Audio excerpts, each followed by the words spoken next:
Bismillahirrahmanirrahim. Assalamualaikum warahmatullahi wabarakatuh. Bapak, Ibu, dan netizen yang dirahmati oleh Allah Subhanahu wa taala. Di sini saya akan memulai dari satu pernyataan yang menarik, bahwa semua orang di dunia ini pasti menginginkan kaya raya dan ingin mempunyai harta yang berlimpah, mempunyai rumah yang besar, kemudian usaha yang mapan, rezeki yang berkah, anak-anak yang soleh dan solehah. Semua orang pasti menginginkan itu.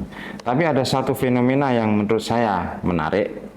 Semakin banyak orang mempunyai harta, semakin banyak orang mempunyai kekayaan, maka mereka pasti juga mempunyai pemikiran yang semakin kurang. Jadi merasa kurang terus-menerus, merasa belum cukup dan sebagainya. Sudah punya gaji yang tinggi masih merasa kurang. Sudah punya rumah yang besar atau bagus masih menginginkan rumah yang lebih besar. Sudah punya mobil yang bagus, ketika tetangganya membeli mobil yang baru, dia masih kepikiran. Kemudian sudah punya istri yang cantik, tetapi ketika melihat istri tetangga lebih cantik, masih tergoda. Nah, ini sesuatu fenomena yang tidak bisa kita pungkiri. Sebenarnya yang menjadi pertanyaan, yang menjadi masalah, apakah kita itu benar-benar kekurangan, atau sebenarnya hanya pikiran saja, atau karena keinginan kita yang itu terus menerus bertambah dan kemudian yang keinginan kita selalu kurang gitu ya.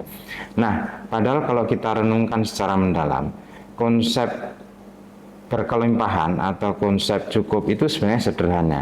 Ibarat ketika kita menuangkan sebuah air di dalam gelas, terus kemudian kita tuangkan air sampai penuh, maka itu disebut sebagai cukup. Tetapi ketika kita tuangkan secara terus-menerus dan air itu meluber, sisanya kemudian meluber, maka itu yang disebut sebagai berkelimpahan. Jadi berkelimpahan itu bukan berkaitan dengan seberapa banyak harta yang kita miliki, tetapi kalau kita sudah merasa cukup dan sisanya itu meluber atau melimpah, maka itu yang disebut sebagai berkelimpahan. Ukurannya bukan seberapa banyak kita memiliki sebuah harta. Sebenarnya kalau di dalam Islam itu sendiri, kita diajarkan ya, konsep yang sangat indah sekali terkait dengan hidup berkecukupan atau berkelimpahan. Misalkan Allah memerintahkan orang itu untuk meminum dan memakan harta, tetapi tidak boleh berlebihan, karena Allah tidak menyukai orang-orang yang berlebihan. Nah, bukannya kemudian Tuhan atau Allah itu melarang kita untuk hidup kaya, melarang kita untuk mempunyai rumah yang bagus, melarang kita untuk mempunyai mobil yang mewah dan sebagainya, tidak. Tetapi yang dilarang adalah kita tidak pernah merasa cukup. Itu yang menjadi masalah. Jadi kalau manusia itu ketika diberi sesuatu, ya, ini ada suatu pepatah yang menarik. Ketika manusia itu diberi sebuah bukit emas, maka dia akan meminta, ya, lebih, meminta 2 bukit, bukan hanya bukit, tapi gunung emas dan bahkan lebih. Dikasih 1 meminta 2, dikasih 2 minta 3, dikasih 3 minta 4 dan seterusnya seperti itu. Ini yang menjadi masalah. Jadi kadarnya, ukurannya bukan berapa banyak harta yang kita miliki, tetapi permasalahannya adalah kita tidak pernah menentukan mindset cukup di dalam kehidupan kita. Kalau kita tidak pernah menentukan mindset cukup di dalam kehidupan kita, maka berapapun banyak rezeki ataupun harta yang diberikan Allah kepada kita, kita tidak akan pernah merasa bersyukur ataupun cukup. Misalkan sudah dikasih, kita ibaratkan gelas itu tadi, ketika kita diberi wadah gelas, kita masuki air, kemudian itu sudah penuh, ya. Sebelum penuh kita sudah mengganti menjadi wadahnya menjadi galon. Kemudian galon dituangkan air, sebelum penuh diganti toren. Toren itu dituangkan air lagi, sebelum penuh diganti tangki, dan seterusnya seperti itu. Maka berapapun rezeki yang diberikan oleh Tuhan, kalau kita tidak merasa cukup dan merasa bersyukur, maka wadah kita terus bertumbuh, tapi airnya terus banyak, tetapi tidak ada yang kemudian meluber atau melimpah. Artinya meluber atau melimpah itu adalah sisa ataupun kemudian rezeki yang kita miliki, yang kita berikan kepada orang-orang yang membutuhkan. Jadi ada kebermanfaatan dari rezeki kita. Nah, ukuran orang yang berkah, ukuran rezeki orang yang berkah itu bukan seberapa banyak harta kekayaan, tetapi seberapa banyak ya dari harta kekayaan yang sudah kita miliki dan kita merasa cukup dan bersyukur itu kita sedekahkan kepada orang lain. Nah, seperti halnya yang dijanjikan oleh Allah Subhanahu wa taala di dalam Al-Qur'an, masalul ladina yunfiku amwalahum fi sabilillahi kamasali habbatin anbatat sab'a sanabila fi kulli sunbulatin mi'atu habbah. Wallahu yudha'ifu liman yasha wallahu wasi'un alim.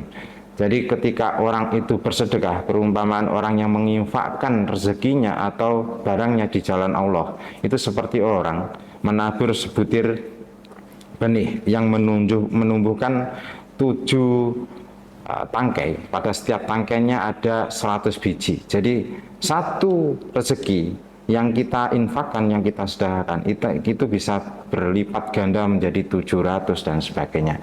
Jadi kalau kita itu merasa cukup, mengatur mindset cukup terkait dengan harta kita, maka kita akan bisa ya mempunyai suatu pemikiran, karena kita sudah merasa cukup, maka harta yang berlebih dari kita ini kita tasarufkan, kita sedekahkan kepada para orang-orang yang membutuhkan.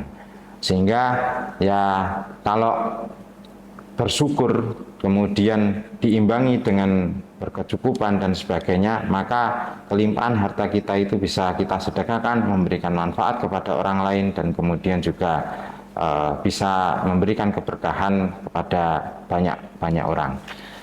Tetapi sebaliknya, ketika kita tidak pernah merasa cukup, maka Tuhan sudah juga menjanjikan di dalam Al-Quran, la in syakartum la azidanakum wa la in kafartum inna adzabi lasyadid, bahwa barang siapa yang itu merasa bersyukur dan kemudian mensyukuri nikmat yang diberikan kepada Tuhan, maka akan ditambahkan nikmatnya. Tetapi barang siapa orang yang tidak pernah merasa bersyukur atau kufur terhadap nikmat yang diberikan oleh Allah Subhanahu wa taala, maka azabnya Allah Subhanahu wa taala itu sangat pedih.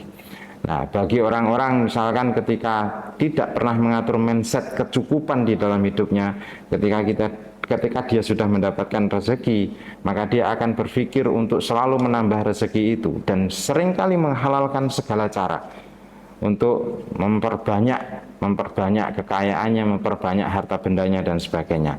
Oleh sebab itu timbulnya masalah korupsi, terus kemudian memakan harta negara, harta rakyat dan sebagainya, itu karena mindset merasa tidak cukup, walaupun itu sudah sangat kaya raya sekali, dan kemudian tidak bersyukur atas nikmat yang diberikan oleh Allah Subhanahu wa taala. Semoga kita semua dihindarkan oleh Allah Subhanahu wa taala dari godaan-godaan dunia, godaan-godaan harta dan yang menggiurkan dan menjerumuskan kita kepada suatu kemaksiatan yang sangat besar sekali. Terima kasih. Akhiran mohon maaf jika ada suatu kata atau apa yang saya sampaikan tidak berkenan atau menyinggung para netizen, mohon diampuni. Terima kasih. Assalamualaikum warahmatullahi wabarakatuh.